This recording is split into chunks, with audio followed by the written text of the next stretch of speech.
numero dei contagi è di 343 con 10 decessi, ma diminuiscono i ricoveri in ospedale. La situazione resta comunque difficile. Sale a 10 il numero dei contagiati, di cui 8 bambini e 2 maestre in una scuola elementare di Cosenza, 2 classi in quarantena. Mariangela, la 34enne di Longobardi, morta al 6° mese di gravidanza, poteva essere salvata, è la conclusione a cui sono giunti i periti nominati dal Tribunale di Cosenza. Dopo il Vax Day occorre individuare altre formule per accelerare la campagna di vaccinazione, intanto possibile il colore giallo per la Calabria. 5 anni fa la scomparsa di Maria Chindamo. Stamattina davanti al cancello dell'azienda dove venne ritrovata la sua auto, sit-in per chiedere verità e giustizia. La Guardia di Finanza di Catanzaro ha eseguito una misura di sequestro beni coordinata dalla DDA per 200 milioni di euro.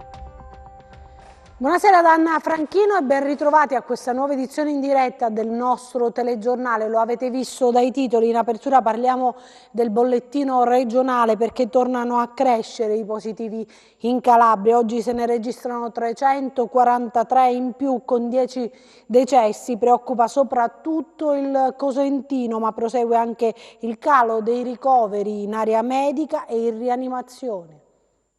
Tornano a salire i nuovi positivi in Calabria, che nelle ultime 24 ore ne registra 343 con 3.917 tamponi eseguiti. Le persone risultate positive al coronavirus dall'inizio della pandemia nella nostra regione sono 61.854, quelle negative 671.688. La maggioranza dei nuovi positivi si registra in provincia di Cosenza con 117 casi, seguita da Reggio con 75, Crotone con 65, Catanzaro 62, Vibo Valentia 24. In calo i ricoveri in area medica, oggi se ne registrano 426 in terapia intensiva con 38 pazienti. Crescono i decessi, se ne registrano 10, 2 nel Cosentino, 1 nel Catanzarese, 2 nel Crotonese e 5 nel Reggino, che portano il totale a quota 1056. E lo dicevamo anche nei titoli, sale a 10 il numero dei contagiati, di cui 8 sono bambini e 2 maestre in una scuola elementare di Cosenza, 2 classi sono in quarantena. Mentre i numeri del contagio sembrano dare tregua alla Calabria, c'è un dato in controtendenza che riguarda l'emersione di casi positivi nella fascia 0-18. Probabilmente si tratta di un effetto combinato tra la copertura dei vaccini somministrati alle fasce di età più avanzate e la maggiore diffusività delle varianti tra i giovani. Negli ultimi 7 giorni sono quasi 150 i soggetti under 18 contagiati in provincia di Cosenza, una trentina quelli scoperti ieri. Questa volta il virus si è diffuso in alcune scuole, nonostante le precauzioni. Alla Mattia Preti Viale Cosmai, dopo il caso positivo riscontrato la settimana scorsa, ne sono stati trovati altri 7 tra i bambini e 2 tra i docenti. La dirigente scolastica, di concerto con l'ASP, ha disposto quarantene e chiusure cautelative. All'esito dei tamponi di cui abbiamo avuto notizia dall'ASL, abbiamo rilevato una diffusione del contagio all'interno della classe, per cui sono risultati positivi altri bambini. Si sono positivizzati anche 2 docenti e quindi la decisione presa in accordo con il Dipartimento di Prevenzione dell'ASL è stata quella di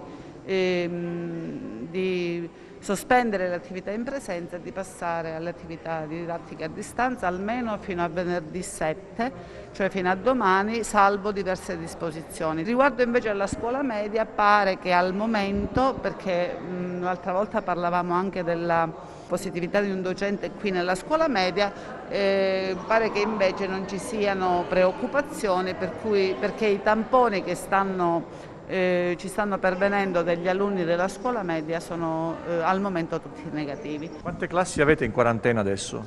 Allora, in quarantena realmente ne abbiamo ancora, a Mattia Preti ne abbiamo 2, perché una è la classe prima, proprio laddove ci sono questi numerosi bambini che sono positivi e che ovviamente per i quali la procedura ancora non si è conclusa, e un'altra classe ancora che è la terza, una terza per la positività di un docente. Ora, il problema si pone perché all'interno del plesso ci sono fratellini che frequentano anche le altre classi.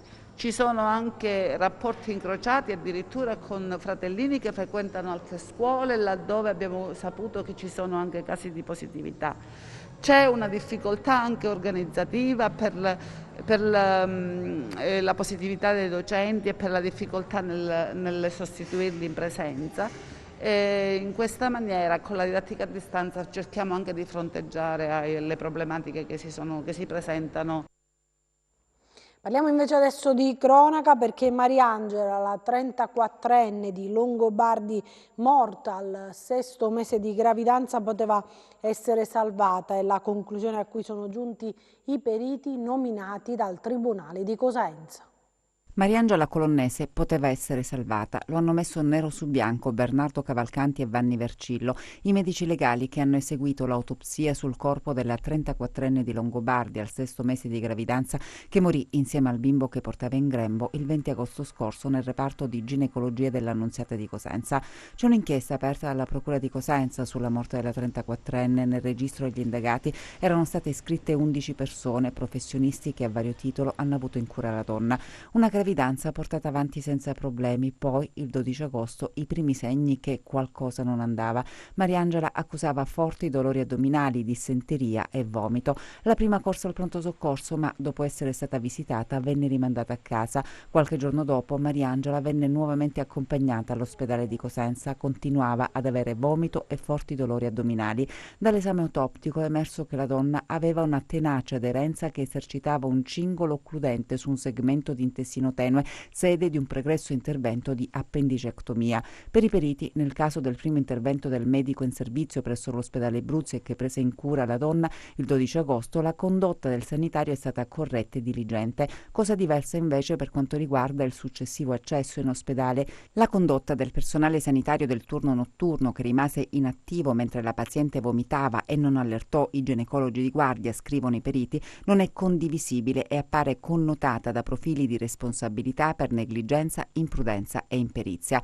L'esame autoptico ha consentito di rilevare che la nausea e il vomito erano sostenuti da una causa organica, un'ernia interna costituita da aderenze formatesi quando la paziente era affetta da appendicite acuta. Secondo i medici legali, dunque, una tempestiva consulenza chirurgica e il posizionamento del sondino nasogastrico avrebbero indotto ad eseguire un esame dell'addome e l'esecuzione di un intervento risolutivo. Un pronto intervento, dunque, che avrebbe evitato l'arresto cardiaco e la morte di Mariangela e del bimbo che portava in grembo. E parliamo anche di un'altra mamma che non ce l'ha fatta, di Corigliano Rossano. La donna di 38 anni era affetta da Covid-19, a marzo aveva dato alla luce la sua bambina, la piccola Beatrice, nell'ospedale dell'Annunziata di Cosenza. Dopo il parto le condizioni si sono aggravate ed è stata trasferita a Catanzaro, dove è deceduta dopo aver lottato per oltre un mese proprio contro il Covid. Il ricordo della comunità che si è stretta attorno al dolore dei familiari. Alla voce rotta dall'emozione, il dirigente medico del pronto soccorso dell'ospedale Giannettasio di Rossano, Natale Straface, che dopo la notizia di ieri della neomamma di Corigliano Rossano di 38 anni colpita da Covid è deceduta per l'aggravarsi delle condizioni subito dopo il parto, nonostante il trasferimento al Mater Domini di Catanzaro, la donna ha cessato di vivere. C'è sgomento e incredulità in tutta la comunità, che si è stretta virtualmente attorno alla famiglia straziata dal dolore. Noi speravamo molto che si potesse salvare la giovane donna che aveva appena partorito 40 giorni fa, a 38 anni, ma purtroppo ieri questa notizia ci ha colto di sorpresa e c'è un'area triste nella nostra comunità, soprattutto nell'area di Corigliano. Una giovane donna che è vittima del Covid, delle complicanze del Covid. I colleghi di Catanzaro, laddove è deceduta, hanno fatto di tutto per salvarla, ma delle complicanze hanno reso sì che la malattia divenisse irreversibile. Purtroppo non possiamo che dare le condoglianze alla famiglia e alla piccola che è appena nata, che non vedrà la mamma, poverina. Lasciamo per il momento questo argomento, parliamo di vaccini, perché dopo i Vax Days occorre individuare altre formule per accelerare la campagna di vaccinazione in Calabria. Intanto è possibile il colore giallo per la nostra regione. Ci avviamo verso la zona gialla molto probabilmente, ne sapremo di più domani dopo la pronuncia dell'Istituto Superiore di Sanità. Intanto serve vaccinare il più possibile, così come è accaduto nei Vax Days. In tanti, anche i più giovani, chiedono di essere vaccinati, ma bisogna ancora attendere. Noi dobbiamo sempre avere degli obiettivi. L'obiettivo attuale è quello di tutelare i soggetti più fragili, quindi dobbiamo quantomeno chiudere con la classe di età dai 70 anni in poi.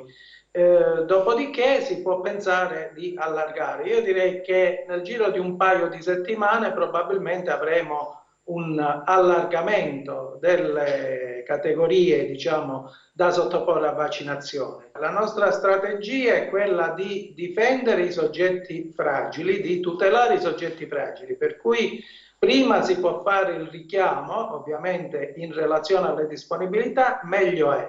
Noi sappiamo che il richiamo si può fare per il Pfizer dopo 21 giorni, con un massimo di 40 giorni. Quindi se c'è la disponibilità io direi che il richiamo va fatto, sono d'accordo con gli oncologi, va fatto il prima possibile. Sono state attivate nuove sedi vaccinali, ma purtroppo la carenza di personale ne limita giorni e orari di apertura e poi bisogna comunque muoversi in base all'arrivo dei vaccini nella nostra regione. Siamo arrivati già a 40 sedi vaccinali e ovviamente in alcune di queste il personale viene utilizzato a giorni alterni, quindi non c'è una continuità in diverse di queste sedi, perché il personale è quello che è e soprattutto abbiamo problemi con personale di supporto infermieristico e quello che inserisce i famosi dati sulla piattaforma.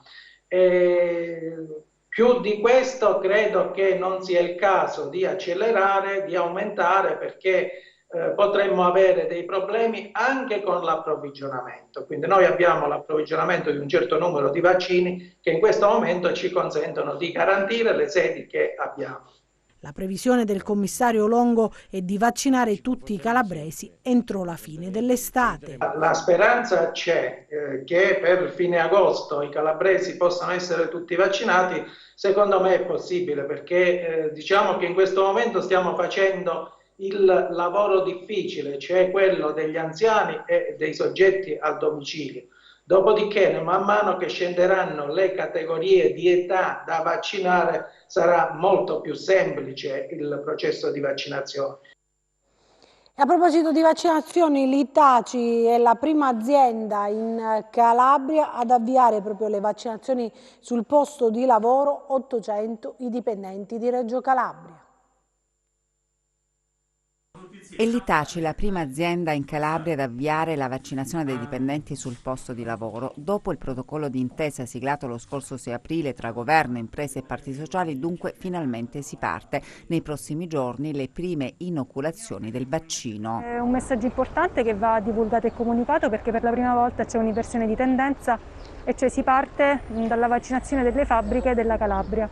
Abbiamo condiviso con loro quello che è il progetto di campagna vaccinale che prevederà circa dai 500 agli 800 vaccini inoculati al giorno tramite un progetto ed un'organizzazione ben determinata, con l'ausilio ovviamente di personale medico e paramedico in tutte le fasi della giornata. Nello stabilimento Itaci la visita del commissario Longo e dei rappresentanti del comune di Reggio Calabria e della città metropolitana. Un progetto che parte dall'interno e arriva fin sul tavolo del commissario Longo e prende forma, e quindi la possibilità di poter vaccinare da qui a strettissimo giro tutti quelli che sono gli operai, i lavoratori e le lavoratrici dell'azienda Itaci, quindi un segnale non soltanto per il nostro territorio, ma penso per il nostro paese. Quindi un qualcosa che parte dentro stavolta le fabbriche e che dà un segnale completamente diverso rispetto appunto a quello che fino ad oggi abbiamo assistito.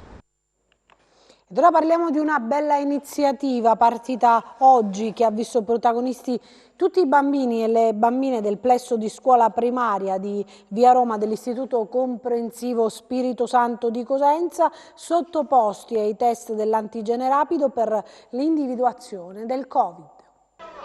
I bimbi del plesso elementare di Via Misasi dell'Istituto Comprensivo Spirito Santo sfilano uno alla volta per effettuare il tampone salivare. Alla fine della giornata saranno in tutto 500 a sottoporsi al test per la ricerca del Covid-19. Una giornata di screening organizzata in collaborazione con l'ONG Marco Polo Institute. Il primo progetto è partito proprio dalla scuola, che però c'è da dire è nata da una sinergia proprio con il preside di questa scuola. Essendo calabrese, quindi tutta l'idea progettuale è nata da qui, da un'esigenza che la scuola voleva creare per i suoi alunni. Ottima l'adesione delle famiglie che hanno autorizzato gli esami, la maggior parte dei genitori ha scelto di partecipare. Siamo molto contenti che le famiglie abbiano aderito con spirito e senso di collaborazione, con grande senso civico.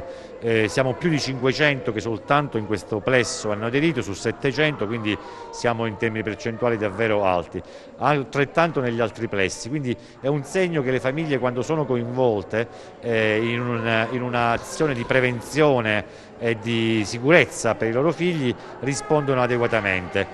Quindi siamo molto contenti perché si può dimostrare che con la collaborazione delle famiglie, con strumenti come i tamponi per tutti, gratuiti e magari anche ripetuti nel corso del mese, si può fare scuola in sicurezza. Ma che tipologia di tamponi è stata utilizzata? Sono tamponi salivari, quindi tamponi antigenici, che sono tamponi che non stressano i bambini, però abbiamo la possibilità di avere già uno screening orientativo di prevenzione. Abbiamo una buona efficacia, un primo screening efficace, perché da una positività di questo test sicuramente andremo a fare dei test, diciamo, più attendibili, tipo molecolare eccetera. Il tempo necessario è stata, ci siamo ben organizzati, io come medico, un infermiere e un'altra che ci aiuta a fare un po' lo stoccaggio, e quindi in media 5-10 minuti. Prima di questa giornata i docenti hanno preparato i bambini che oggi sono sottoposti al tampone con grande tranquillità. I bambini vengono preparati da noi insegnanti e vengono preparati dalle famiglie, quindi sono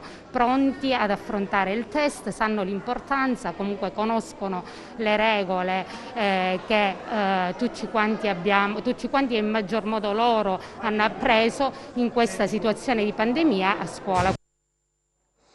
Cambiamo argomento. 5 anni fa la scomparsa di Maria Chindamo, oggi davanti al cancello dell'azienda dove si persero le tracce dell'imprenditrice di Laureana di Borrello c'è stato un sit-in per chiedere verità e giustizia. Il 6 maggio del 2016 Maria Chindamo, imprenditrice di Laureana di Borrello, svanì nel nulla. Davanti al cancello della tenuta di Limbadi venne trovata solo la sua auto col motore ancora acceso e tracce di sangue e capelli. Da allora i familiari continuano a chiedere che venga fatta piena luce su quanto accadde quella mattina di 5 anni fa, un caso ancora irrisolto. E questa mattina davanti al cancello dell'azienda da cui scomparve Maria, in località Montalto di Limbadi, il sit-in per chiedere ancora una volta verità e giustizia.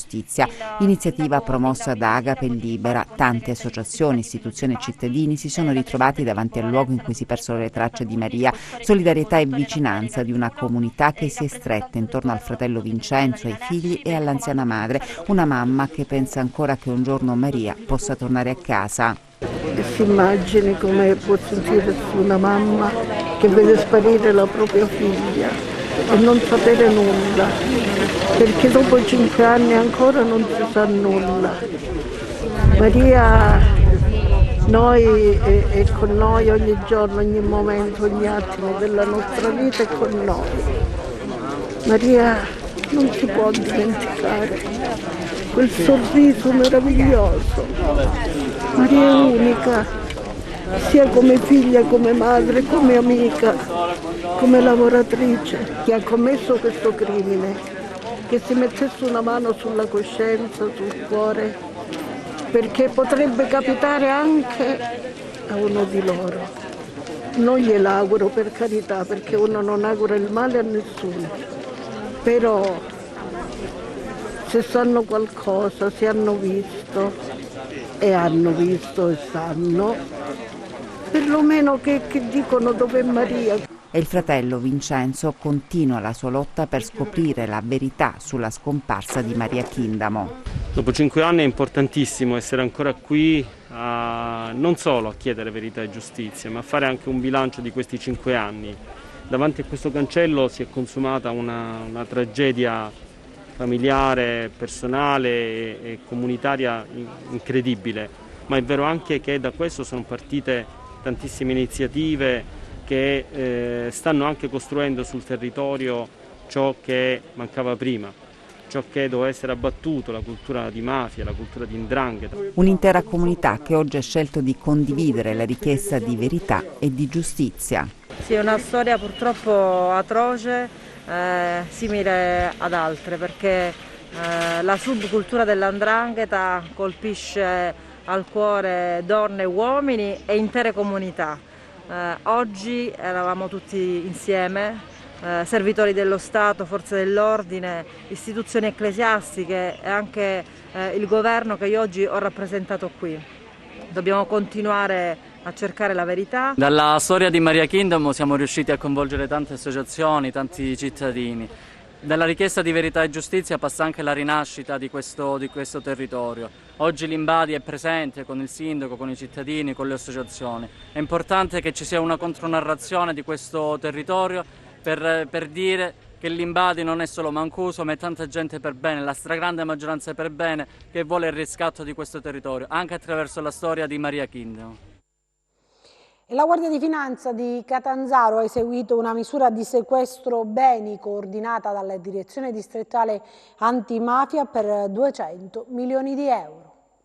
Questi alcuni dei beni sequestrati alla Guardia di Finanza di Catanzaro a 3 imprenditori, Antonio Lobello e figli Giuseppe e Daniele, già coinvolti nell'operazione Coccodrillo, che lo scorso mese di marzo ha portato all'esecuzione di 10 misure cautelari. Gli indagati sono accusati a vario titolo di concorso esterno in associazione mafiosa, estorsione e trasferimento fraudolento di valori aggravata dall'aver agevolato l''ndrangheta. In particolare l'imprenditore Giuseppe Lobello sarebbe stato legato alla cosca di 'ndrangheta degli Arena di Isola Caporizzuto, per conto della quale avrebbe fatto da intermediario con alcuni imprenditori sottoposti ad estorsione per lavori svolti nel catanzarese, raccogliendo anche il denaro delle vittime per consegnarlo in date stabilite ai vertici del clan. Le indagini patrimoniali adesso hanno consentito di sequestrare un ingente patrimonio, valore 200 milioni di euro. I sigilli sono stati apposti tra l'altro a 110 fabbricati, 49 terreni, 67 automezzi, 5 motoveicoli, quote sociali relative a 13 aziende, complessi aziendali di 12 società operanti nel settore dell'edilizia pubblica e privata e aggiudicataria di numerosi appalti pubblici e diverse disponibilità bancarie e finanziarie. Lo scorso mese di marzo era stato disposto il sequestro di alcuni beni di fatto riconducibili ai 3 imprenditori, anche se intestati al loro prestanome. Le indagini hanno evidenziato dunque una sorta di holding familiare dei Lobello. Gli inquirenti hanno ricostruito gli ingenti patrimoni riconducibili ai 3 imprenditori, beni mobili e immobili, i cui valori sono risultati sproporzionati rispetto ai redditi dichiarati o alle attività economiche svolte dagli stessi e dai loro familiari. Le indagini sono state coordinate alla DDA di Catanzaro. Le Fiamme Gialle oggi hanno eseguito il provvedimento di sequestro emesso dalla sezione misure di prevenzione del Tribunale di Catanzaro.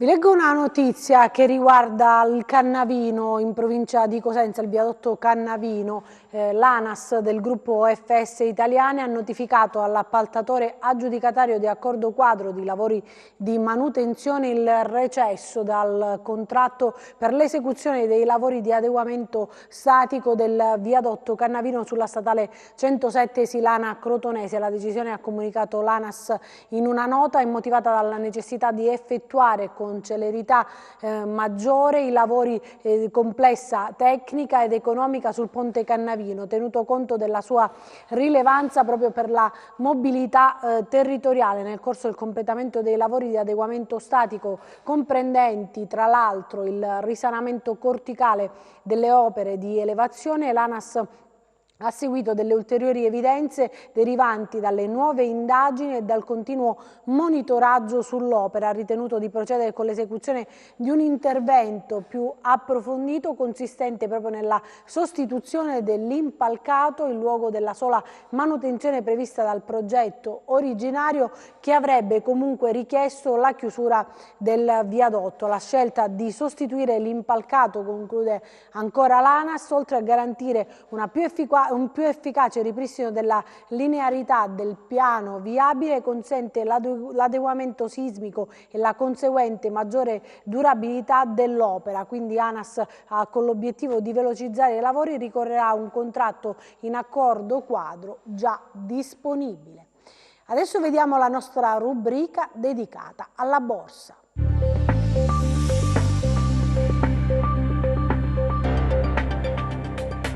Chiusura lievemente positiva per le principali borse europee al termine di una giornata all'insegna della cautela. Restano in primo piano le preoccupazioni legate a possibili pressioni inflazionistiche alimentate dal progressivo rimbalzo delle economie e dal rally delle commodities. Il timore è che la Fed possa valutare un allentamento del proprio sostegno straordinario, malgrado le continue rassicurazioni di Powell in senso contrario. La BCE nel suo bollettino economico ha affermato che i progressi delle campagne vaccinali in Europa dovrebbero porre le basi per un recupero dell'attività economica nell'arco del 2021, sebbene per una completa ripresa sarà necessario attendere ancora qualche tempo. La Bank of England ha confermato l'attuale politica monetaria e ha alzato le previsioni di crescita per il 2021 dal 5% al 7,25%.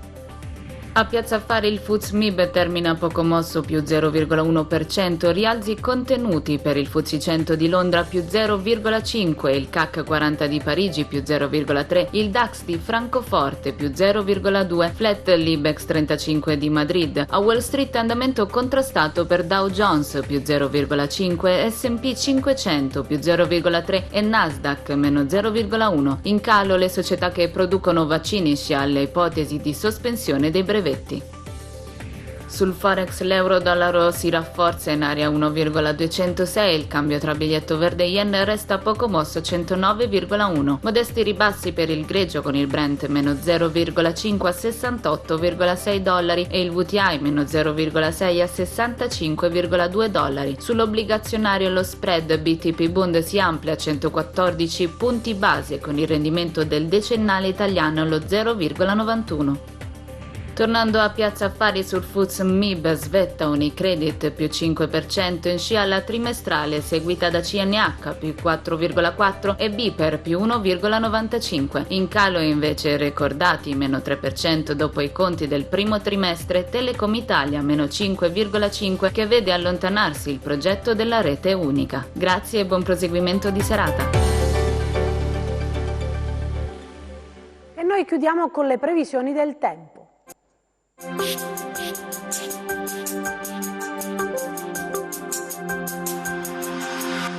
Ben ritrovati da Meteo in Calabria. Un'area instabile presente sul Nord Africa tende a colmarsi grazie alla rimonta di un promontorio anticiclonico previsto per il fine settimana. Sulla Calabria avremo residui annuvolamenti sparsi con tendenza al miglioramento dalla giornata di venerdì.